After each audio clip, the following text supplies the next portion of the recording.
తాకట్లో ఉన్న బంగారాన్ని విడిపించి ఆ రోజున మార్కెట్ ధర కట్టి మిగిలిన డబ్బును మీకు అందిస్తుంది కొమ్మూరి గోల్డ్.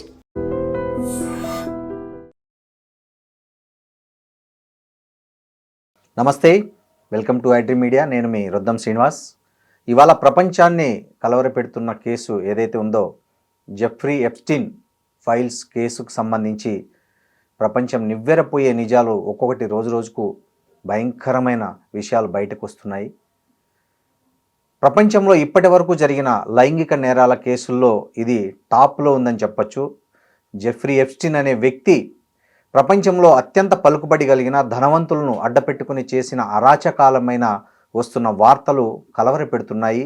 ప్రపంచాన్ని ఎట్లా ఆ శక్తులు తమ అధీనంలో ఉంచుకొని ఇన్నోళ్ళు కప్పిపుచ్చుకున్నాయి అనే విషయం కూడా చాలామందిని విస్మయానికి గురి చేస్తుంది.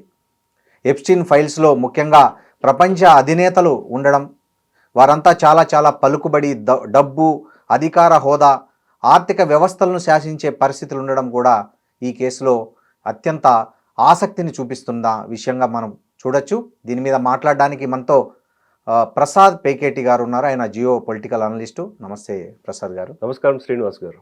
సార్, జెఫ్రీ ఎప్స్టీన్ ఫైల్స్ ఇవాళ ప్రపంచాన్ని కుదిపేస్తున్నాయి. ముఖ్యంగా మన ఇండియాను కూడా, మన పార్లమెంట్లో కూడా చాలా పెద్ద చర్చ జరిగింది దీని మీద. ఓకే, ఆ విషయాల తర్వాత మాట్లాడదాం. అసలు ఏంటి ఈ జెఫ్రీ ఎప్స్టీన్ అనేది, ఈ ఫైల్స్ను మీరు ఎలా చూస్తారు?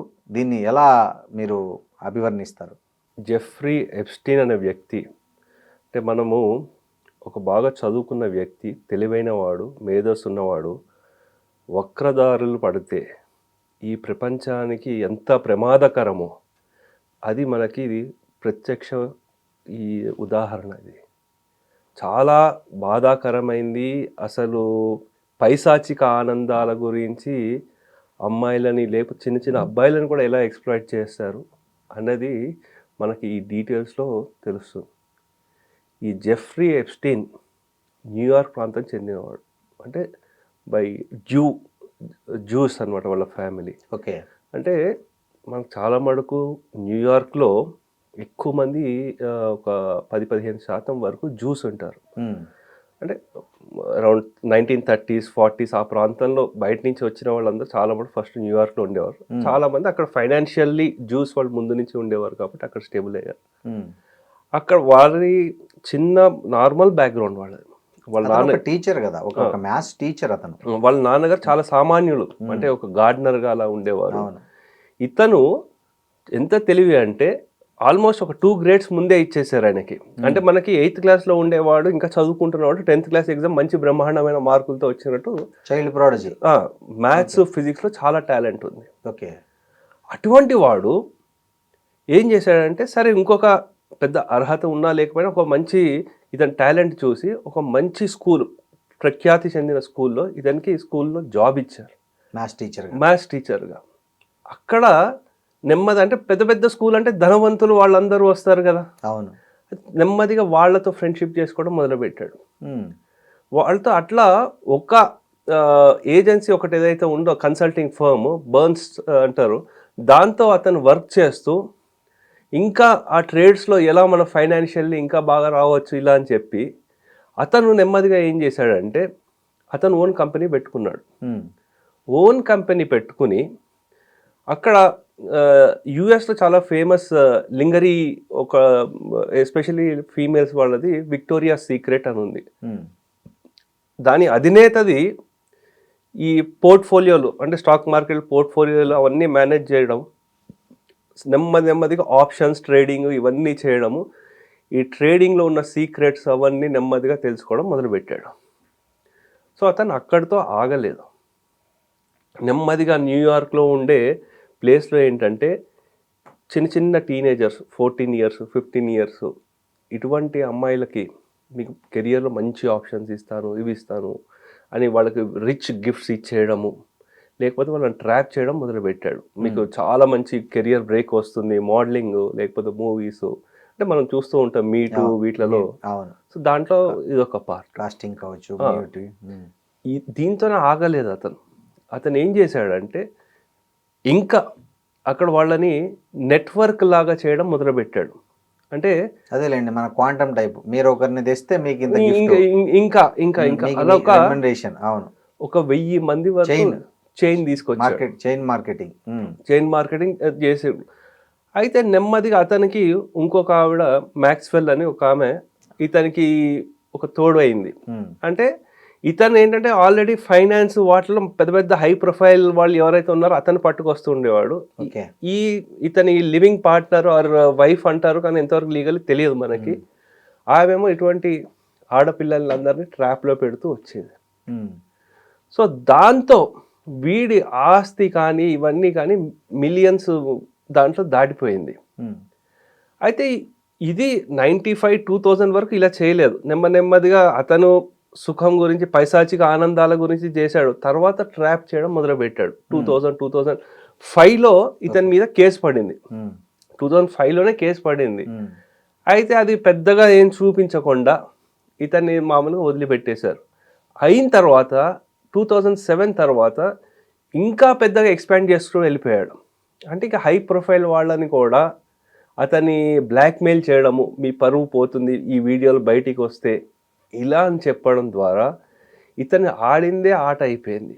అంటే ఇంకా దాంతో అరే ఇతను చాలా పవర్ఫుల్ ఇన్ఫ్లుయెన్షియల్ అని ఇంకా లాబింగ్ లీగలే కదా యుఎస్లో.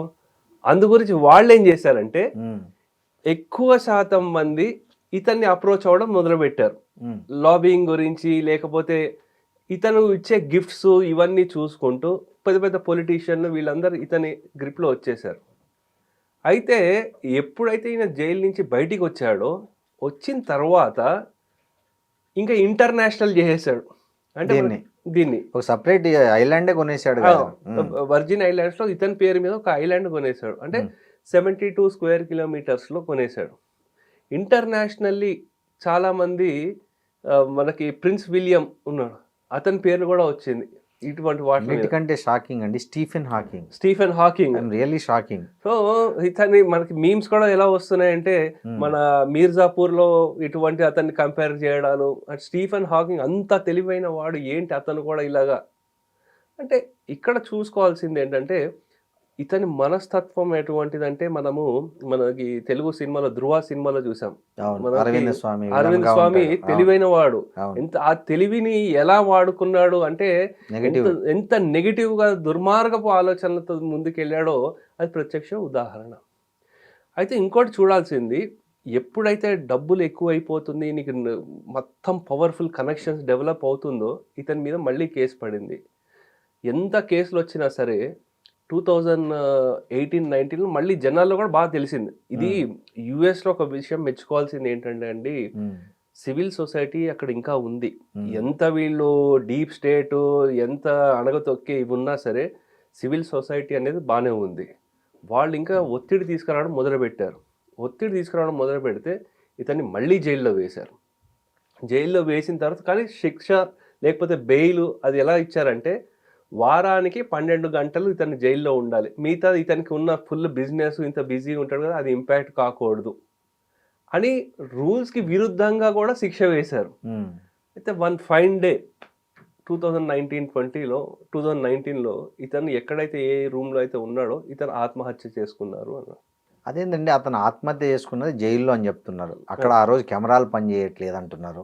దానికి ఎలా చనిపోయారు, ఆత్మహత్యనా లేకపోతే ఎవరన్నా ప్లాన్ చేశారా, అలాంటి ఎవిడెన్స్ కూడా ఏమి లేకపోవడం. అంత పెద్ద ఇంటర్నేషనల్ శాసించి అమెరికాలో ఇట్లాంటి చిన్న క్యూలు అంటే దీని వెనక ఏదైనా పెద్ద కుట్ర ఉండే అవకాశం ఉందా? డెఫినెట్లీ పెద్ద కుట్ర ఉంది అండి. సో ఎందుకంటే ఇంత పెద్ద వాళ్ళు ఇన్వాల్వ్ అయి ఉన్నారు. బిల్ క్లింటన్ ఉన్నాడు, బిల్ గేట్స్ ఉన్నాడు, ఈవెన్ డొనాల్డ్ ట్రంప్ ఉన్నాడు అంటున్నారు. కానీ ఇప్పుడు మొత్తం అతని విజువల్స్ కూడా వైరల్ అవుతున్నాయి కదా.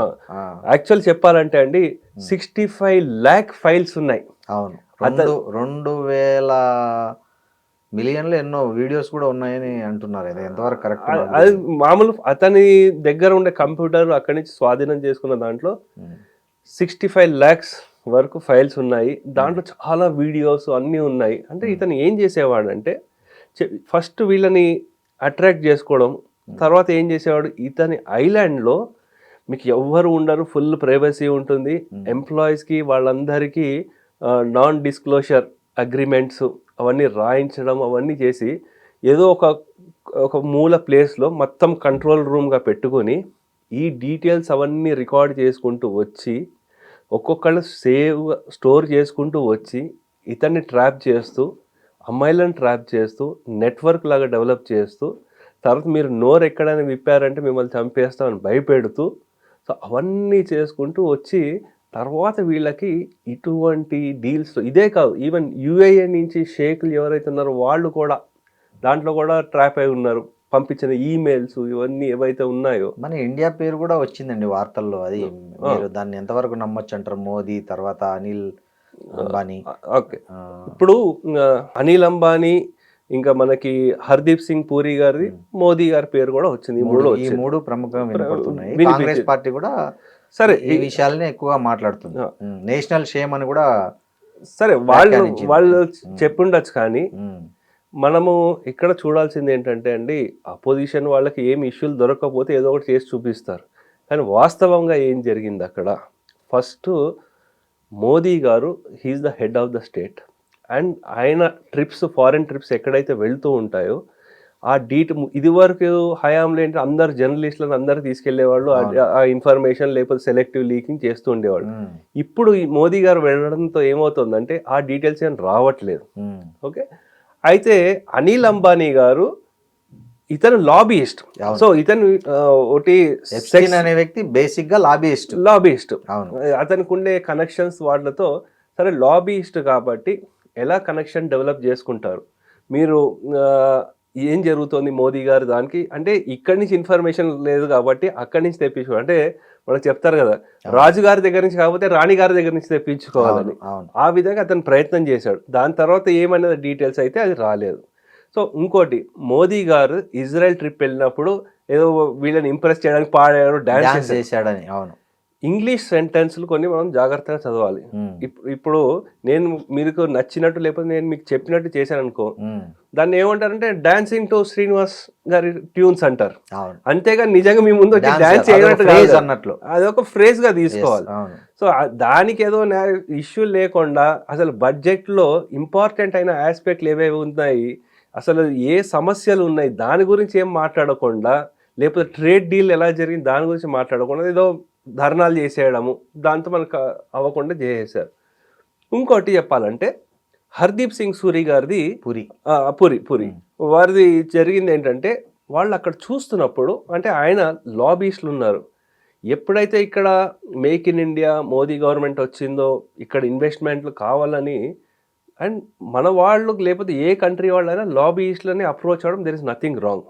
మీరు ఆ ఈమెయిల్స్ పూర్తిగా చూస్తుంటే అతను లింక్డ్ఇన్ అనే కంపెనీ వాళ్ళకి ఇక్కడ బాగా పెరుగుతోంది, ఇక్కడ మనకి ఎక్కువ మంది వస్తున్నారు అంటే యూజర్స్ చాలా ఎక్కువ ఉన్నారు, యూజర్ బేస్ చాలా ఎక్కువ ఉంది కాబట్టి మీ వాళ్ళు ఇక్కడ కంపెనీ సెటప్ చేసి ఇన్వెస్ట్మెంట్ చేస్తే మీకు మంచిది, ఇక్కడ మా వాళ్ళకి మాకు ఇన్వెస్ట్మెంట్ వస్తుంది అన్న ప్రపోజల్ని మీరు పుష్ చేయండి అని చెప్పారు. అనిల్ అంబానీ కాదు, పూరి గారు చెప్పారు. సో మన భారతదేశం నుంచి వచ్చిన 3 పేర్లు ఇవ్వండి. సో అందు గురించి దాని గురించి పెద్దగా మనము ఏదో చూపించేస్తున్నారు దీని గురించి అట్లీస్ట్ ఇప్పటివరకు వచ్చిన ఫైల్స్లో మనం వచ్చిన దాఖలాలు పరిశీలిస్తే ఇంతే. దీని గురించి పెద్దగా దాని గురించి ఆలోచన ఇంకా చాలా ఫైల్స్ రావాల్సి ఉంది కదా, దాంట్లో ఏమన్నా ఇంకా మరి కొంతమంది భారతదేశపు నేతల పేర్లు బయటకు వచ్చే అవకాశం ఉందంటారా? అంటే రావచ్చు రాకపోవచ్చు, ఎవరు చెప్పలేరు కదా. కానీ ఒక వ్యక్తి ఎస్పెషల్లీ మోదీ లాంటి వారు 30 ఏళ్ళు ఆయన పవర్లో ఉన్నారు. ఓకే, అట్లీస్ట్ 2000 నుంచి అనుకున్నా సరే 26 years నుంచి పవర్లో ఉన్నారు. ఏ సింగిల్ ఎటువంటి ఆరోపణ లేదు ఆయన, లైంగిక కాదు, ఈవెన్ కరప్షన్ కూడా ఏం లేదు కదా, ఎక్కడ ఉంది? సో వేరే సబ్జెక్ట్ ఏమి లేదు. సో అటువంటి అప్పుడు మనం చూసుకోవాల్సింది ఏంటంటే దాని మీద అంతగా నమ్మలేము. ఇంకా మిగతా వాళ్ళు ఎవరైనా ఆ డీటెయిల్స్ వస్తే అప్పుడు దాని మీద చర్చ వేరే ఉంటుంది. సో దాని మీద గవర్నమెంట్ ఏం తీసుకుంటుంది, మనకి ఇక్కడ మీటూ అది జరిగినప్పుడు వాళ్ళ మినిస్టర్ ఒక ఆయన ఎంజే అక్బర్ అని ఉండేవారు. అది ఇంకా ప్రూవ్ అయ్యిందా కాలేదా లేకపోతే ఫాల్స్ ఎలిగేషన్లా కాదు, ఆరోపణ వచ్చింది, ఆయన మీద ప్రెషర్ తీసుకొచ్చారు, ఆయన చేత రిజైన్ చేయించారు. అట్లాగే బ్రెజ్లర్లో జరిగింది, ఇక్కడ వాళ్ళ బ్రిజ్ భూషణ్ సింగ్ అనుకుంటారు. ఇటువంటి ఆరోపణలు వస్తే డెఫినెట్లీ యాక్షన్ ఇమీడియట్గా తీసుకుంటున్నారు. కాబట్టి మనం ఏం ఆశించవచ్చు అంటే చాలా ఇన్ని రోజులు ఇంత స్ట్రిక్ట్గా ఉన్నారు, థర్డ్ టర్మ్లో ఉన్నారు కాబట్టి ఇటువంటి ఆరోపణలు ఏమైనా వస్తే డెఫినెట్ యాక్షన్ ఉంటుందని మాత్రం మనం 100% నమ్మచ్చు. ఓకే. సో అది సో ఇప్పుడు మీరు చూసుకుంటే ఈ ప్రపంచంలో అత్యంత ధనవంతులు ఎలాన్ మస్క్ కూడా కలుస్తున్నాడు, తర్వాత బెర్లిన్, వీళ్ళందరూ ట్రంప్, ఒబామా, తర్వాత చాలామంది దేశాల నేతలంతా జెఫ్రీ ఎప్స్టీన్తో టచ్లో ఉన్నారు. సో వీళ్ళందరికీ అతను 14 ఏళ్ళ అమ్మాయిలను సప్లై చేశాడు అనేది ప్రధానమైన ఆరోపణ. సో దానికి సంబంధించి సోషల్ మీడియాలో చాలా కుప్పలు తెప్పలుగా కొన్ని విజువల్స్ వస్తున్నాయి. సో వీటిని ఎంతవరకు నమ్మొచ్చు అంటారు? ఆ విజువల్స్ వస్తున్నది కరెక్టేనా? చూసారు దాంట్లో మనం చూసిన విజువల్స్లో ఇప్పటి వరకు ట్రంప్ ఉన్నాడు, ట్రంప్ చాలామంది అమ్మాయిల మధ్య, బెర్లిన్ కానీ ఇట్లా చాలామంది ఉన్నారు. అలాగే మోడీ పక్కన ఒక అమ్మాయి ఇట్లా కూర్చుంటే నవ్వుతున్న ఒక ఫోటో కూడా చాలా వైరల్ అయింది. సో వీటన్నిటిని మనం నిర్ధారించడానికి ఎవరు దీనికి ఆథరైజ్ చేయాలంటారు? ఇవి కరెక్టా రాంగ్ అని? అంటే ఒకటి ఇక్కడ చూసుకోవాల్సిందండి, ఇప్పుడు ఏ రావడంతో ఇంకా విపరీతంగా అటు ఇటు తిప్పేస్తున్నారు. కానీ చెప్పాలంటే యుఎస్లో జ్యుడిషియల్ అథారిటీ ఏదైతే ఉందో they are the right people to say, because ఆ ఫైల్స్కి మనకి ఎటువంటి యాక్సెస్ లేదు. ఇంకా మనం చూడాలంటే డెఫినెట్లీ వీళ్ళందరూ ఇన్వాల్వ్ అయి ఉన్నారు, లేదంటే ఇంత నాయిస్ ఎందుకు వస్తుంది? కొంతమంది ఈవెన్ బిల్ గేట్స్ కూడా ఎక్నాలెడ్జ్ చేశాడు, నేను అతనితో టచ్లో ఉన్నాను నేను అని చెప్పాడు. అవును. బిల్ క్లింటన్ 22 టైమ్స్ ఫ్లైట్స్లో తిరిగాడు. ఇంకా ఈ అమ్మాయిలు చిన్న చిన్న పిల్లలు ఎక్కడి నుంచో బయట నుంచి తీసుకొచ్చి ఫ్లైట్లో తీసుకొచ్చాడు. ఎందుకంటే ఫ్లైట్లో వస్తున్నప్పుడు వాళ్ళ పేర్లు రాస్తారు కదా, దాని నుంచి కూడా ఇన్ఫర్మేషన్ పట్టారు. సో అందు గురించి ఈ ఆరోపణ నిజమే. ఇంకోటి ఐలాండ్ ఆ చుట్టుపక్కల ఉండేవాళ్ళు పీడోఫైల్ ఐలాండ్ అంటారు. అంటే ఇట్లా చిన్న పిల్లల్ని తీసుకొచ్చి ఎక్స్ప్లాయిట్ చేస్తున్నారు ముందు నుంచి అక్కడ ఉంది. సో అందు గురించి వాస్తవమే, ఇది అబద్ధం కాదు. దీంట్లో ఏంటంటే పొలిటీషియన్లు, పవర్ఫుల్ పీపుల్ ఇక్కడే కాదు అంటే యుఎస్ఏ కాదు, యావత్ ప్రపంచంలో ఎక్కడైనా సరే ఎప్పుడైనా పట్టుబడతారో వాళ్ళకుండే పలుకుబడి ధనాన్ని ఉపయోగించుకుని వాళ్ళకి పడే శిక్షను తగ్గించుకుంటూ వస్తూ అది ఇంకా ఆ కోర్టు విషయం అలా నానుస్తూ తీసుకొస్తారు. కానీ అదే డబ్బు లేనన్ను అయితే వెంటనే వాళ్ళని చంపేస్తారు. కానీ వీడి దగ్గర చాలా సీక్రెట్లు ఇంకా బయట పడతాయన్న దాంతో కోర్ట్ అది ఆ జైల్లో వాడికి ఇచ్చిన రూమ్ లోనే ఇతన్ని నేను అనుకోవడము సూసైడ్ అని చూపించి అతను యాక్చువల్లీ చంపేసి ఉంటారని అనుకుంటున్నాను. ఎందుకంటే కొంచెం నెక్ దగ్గర మార్క్స్ అవన్నీ ఉన్నాయి అంటున్నారు. కానీ అప్పుడు సీసీటీవీలు పనిచేయకపోవడం, అంటే యుఎస్ ఇంత పకడ్బందీగా ఉంటుంది సెక్యూరిటీ అనేది, దాంట్లో కూడా సీసీటీవీలు పనిచేయకపోవడం ఇవన్నీ మనకి అనుమానానికి గురి చేస్తున్నాయండి.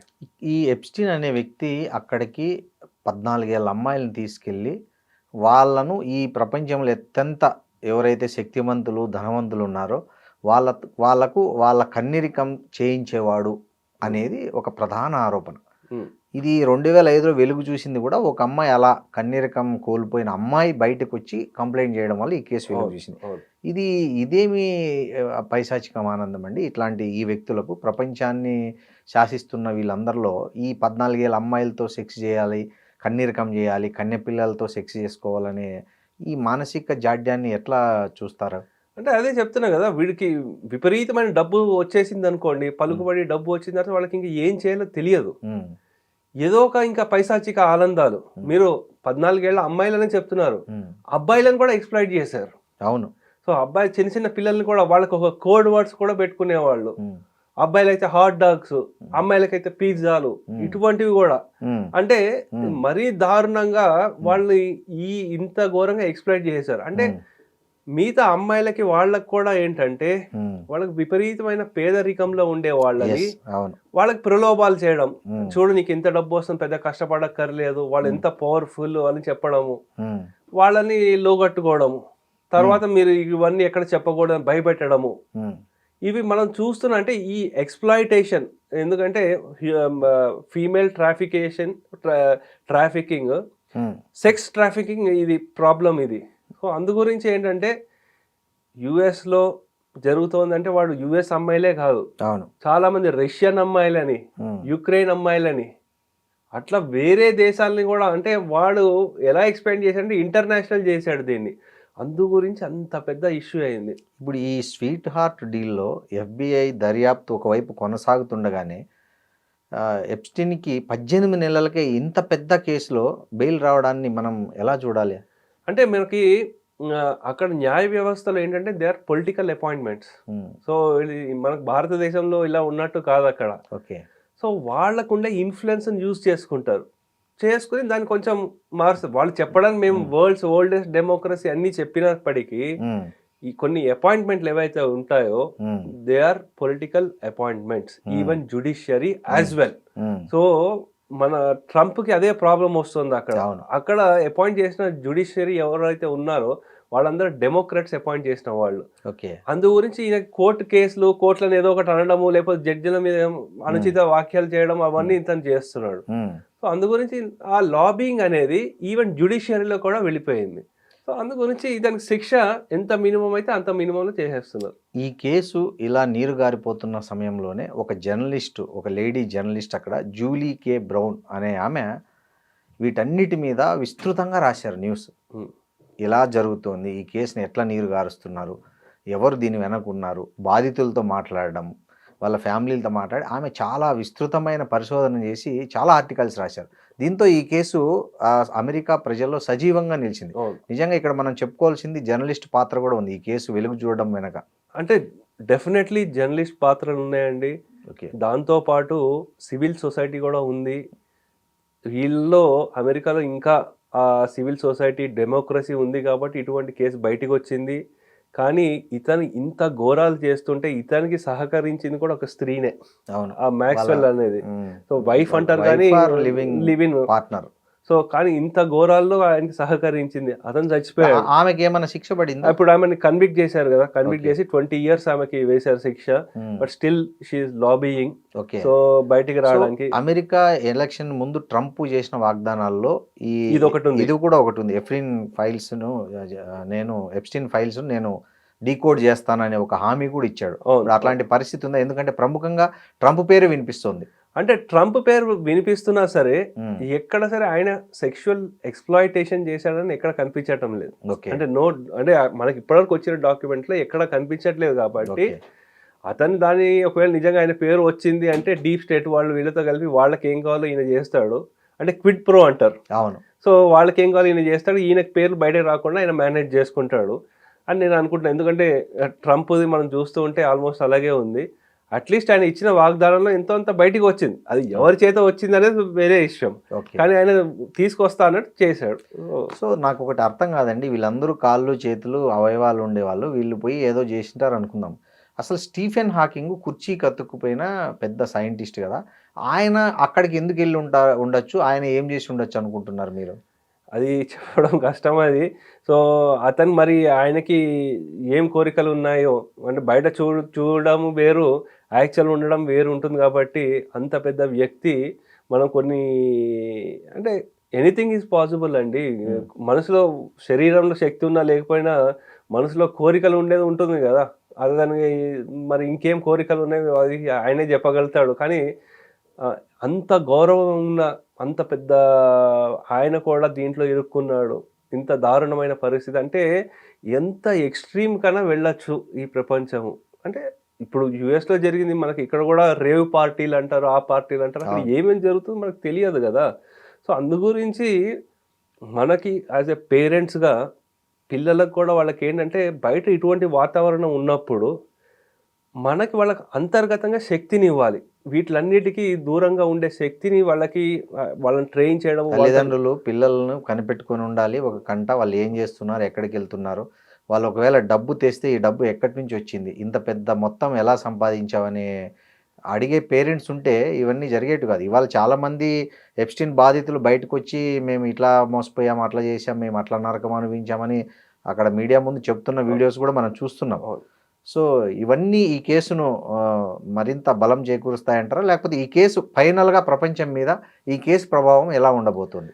అంటే దీంట్లో ప్రభావం అంటే అండి ప్రతి తల్లిదండ్రుల బాధ్యత కూడా ఉంటుంది. అంటే పిల్లలు నువ్వు ఇలా చేయి అలా చేయి అంటే వాళ్ళు పిల్లలు కొన్ని చేస్తారు, చెయ్యరు. తల్లిదండ్రులు ఏం చేస్తారో పిల్లలు కూడా అదే చేస్తారు. మనము తల్లిదండ్రులే వ్యసనాలకి లోనైతే పిల్లలు నిజంగా ఇదే గొప్ప ఏమో అని అనుకుంటారు. తల్లిదండ్రులు ఎప్పుడు మొబైల్ మీదే కూర్చుంటే పిల్లలు కూడా ఓకే దిస్ ఇస్ కూల్ అంటారు. సో మనం ఒకటి చేస్తే వాళ్ళు ఇంకా ఎక్కువ చేస్తారు కదా. సో మనము తల్లిదండ్రులు మన బాధ్యత ఏంటంటే ఫస్ట్ మొదటిగా మనం ఎంత నిగ్రహంగా ఉన్నాము, మనకి ఏది ఇంపార్టెంట్, మన పిల్లల్లో మనం ఆ కల్చర్ ఫాలో అవుతున్నామా లేదా మనం చేసిన తర్వాతే మనం చూసి పిల్లలు నేర్చుకుంటారు. అంతేగాని పిల్లలు ఇలా ఇలా చేయంటే వాళ్ళు అలా చెయ్యరు అది. సో ఈ ఉదంతం ఏదైతే ఉందో భారతదేశానికి కాదు, యావత్ ప్రపంచానికి కూడా మన ఫ్యామిలీ వ్యవస్థ మనకి ఎంత స్ట్రాంగ్గా ఉంటే మన పిల్లలకి భావి తరాలకి కూడా చాలా మంచిది. లేదంటే ఇటువంటి సెక్షువల్ ప్రెడేటర్స్ ఎప్పుడు ఏదో ఇప్పుడు ఈ రకంగా బయటపడ్డారు, ఇంకా కొన్ని రకాలుగా బయటపడిన వాళ్ళు ఎంతో మంది ఉన్నారు కదా, బయటపడిన వాళ్ళు భారతదేశంలో ఎంతో కూడా. మంది ఉంటారు. సో అందు గురించి ఇది ఒక ఉదంతము, యావత్ ప్రపంచానికి ఇది ఒక గుణపాఠము. అలాగే డబ్బు ఉండేవాళ్ళు సమాజ శ్రేయస్సు గురించి ఎలా ఖర్చు పెట్టాలి, కానీ వాళ్ళ విపరీత కోరిక పైశాచిక ఆనందాలను మాత్రం తీసుకోకుండా ఎంతో కొంత సొసైటీకి మంచి చేస్తే మంచిదండి. థ్యాంక్ యూ ప్రసాద్ గారు, చాలా చక్కగా చెప్పారు. Thank you. నమస్తే. నమస్తే సార్.